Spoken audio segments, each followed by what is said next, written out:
mkuwe very careful katika vyama vyenu, kwa sababu ndani ya vyama vyenu Kasongo ameweka watu huko ndani kuja kusabaratisha upinzani.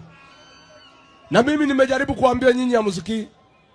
Jana nimeona kiongozi moja wa chama ambaye iko katika upinzani ameenda pale kwa TV kujaribu kuleta uhasama ndani ya viongozi ya upinzani.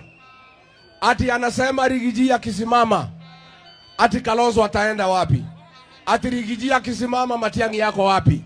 Huyu ni kiongozi anajifanya ako pande yetu, lakini anatumika na Kasongo kuleta uhasama ndani ya viongozi ya upinzani.